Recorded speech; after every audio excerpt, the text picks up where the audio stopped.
ಕಬ್ಬು ಕೃಷಿಯಲ್ಲಿ ತಾವು ಈ ತರಹ ಬದನೆಕಾಯಿ ಕೃಷಿ ಅದರ ಜೊತೆಗೆ ಶೇಂಗಾ ಕೃಷಿಯನ್ನು ಮಾಡುವುದರಿಂದ ತಮಗೆ ತುಂಬಾನೇ ಚೆನ್ನಾಗಿ ಇನ್ಕಮ್ ಬರುತ್ತೆ. ಹಾಗೂ ಈ ವರ್ಷದ ಆದಾಯವನ್ನು ತಾವು ಈ ಬದನೆಕಾಯಿ ಕೃಷಿ ಹಾಗೂ ಶೇಂಗಾ ಕೃಷಿಯಿಂದ ತೆಗೆದುಕೊಳ್ಳಬಹುದು. ಮಹಾಗಣಪತಿ ಕೃಷಿ ಕನ್ನಡ ಯೂಟ್ಯೂಬ್ ಚಾನಲ್ದಲ್ಲಿ ಎಲ್ಲ ರೈತ ಬಾಂಧವರಿಗೆ ಸ್ವಾಗತ ಸುಸ್ವಾಗತ.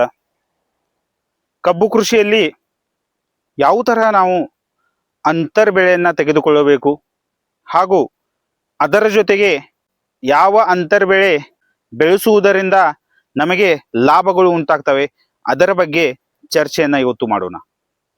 ಈಗ ತಾವು ಇಲ್ಲಿ ನೋಡಬಹುದು, ಇಲ್ಲಿ ಶೇಂಗಾ, ಒಂದು ಬದುವಿನ ಮೇಲೆ ಶೇಂಗಾ ಇದೆ, ಮತ್ತೊಂದು ಬದುವಿನ ಮೇಲೆ ಬದನೆಕಾಯಿ.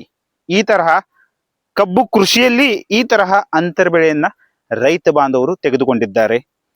ಬದನೆಕಾಯಿ ಕೃಷಿಯನ್ನ ಅಂತರ್ ಬೆಳೆಯಾಗಿ ಕಬ್ಬು ಕೃಷಿಯಲ್ಲಿ ತೆಗೆದುಕೊಳ್ಳಲು ತಾವು ಈ ಟೆಕ್ನಿಕ್ ಅನ್ನ ಫಾಲೋ ಮಾಡಬೇಕು.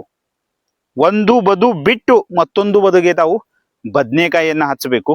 ಇದರಿಂದ ಕಬ್ಬು ಕೃಷಿಗೆ ಯಾವುದೇ ತರಹದ ನಷ್ಟಗಳು ಉಂಟಾಗುವುದಿಲ್ಲ.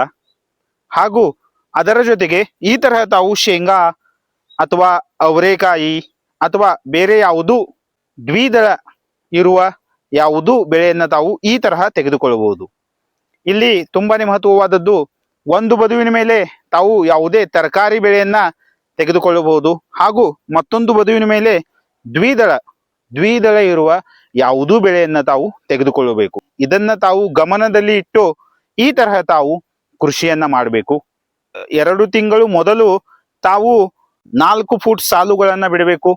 ಅದಾದ್ಮೇಲೆ ಶೇಂಗಾ ಹಾಗೂ ಬದನೆಕಾಯಿ ಇದರ ಪ್ಲಾಂಟೇಶನ್ ಅನ್ನ ತಾವು ಮಾಡಬೇಕು.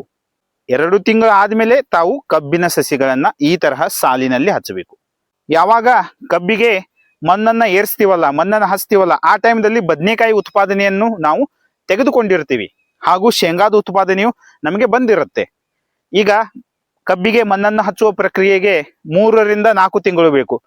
ಇಲ್ಲಿಂದ ಹಿಡಿದು 4 ತಿಂಗಳ ತನಕ ನಾವು ಬದನೆಕಾಯಿದಿಂದ ನಾವು ಲಾಭವನ್ನು ತೆಗೆದುಕೊಳ್ಳಬಹುದು. ಈ ತರಹ ಬದನೆಕಾಯಿಯನ್ನ ತಾವು ಅಂತರ್ಬೆಳೆಯಾಗಿ ಮಾಡಿಕೊಳ್ಳಲು ಈ ತರಹ ತಾವು ಕಬ್ಬು ಸಸಿ ಹಚ್ಚುವ ಮೊದಲು 2 ತಿಂಗಳ ಮೊದಲು ತಾವು ಈ ತರಹ ಬದನೆಕಾಯಿ ಕೃಷಿಯನ್ನ ತೆಗೆದುಕೊಳ್ಳಬೇಕು. 1 ಎಕರೆಗೆ 1 ಲಕ್ಷದ ತನಕ ನಮಗೆ ಆದಾಯ ಬದನೆಕಾಯಿಯಿಂದ ಬರುತ್ತೆ. ಹಾಗೂ ಶೇಂಗಾದಿಂದ 20,000 ತನಕ ನಮಗೆ 1 ಎಕರೆದಲ್ಲಿ ಆದಾಯ ಬರುತ್ತೆ. ಈ ತರಹ ನಮಗೆ 1,20,20,000 ರೂಪಾಯಿ ಆದಾಯ ನಮಗೆ 1 ಎಕರೆಯಲ್ಲಿ ಈ ಅಂತರ್ ಬೆಳೆಯಿಂದ ಬರುತ್ತೆ. ಅದರ ಸಲುವಾಗಿ ತಾವು ಅಂತರ್ ಬೆಳೆಯನ್ನು ತೆಗೆದುಕೊಳ್ಳಬೇಕು.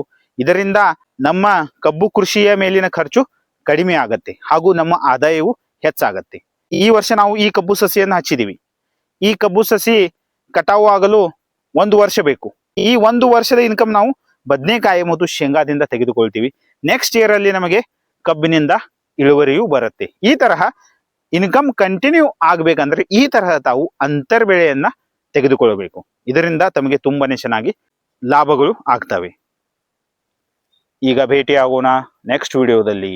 ಥ್ಯಾಂಕ್ ಯು, ಧನ್ಯವಾದಗಳು.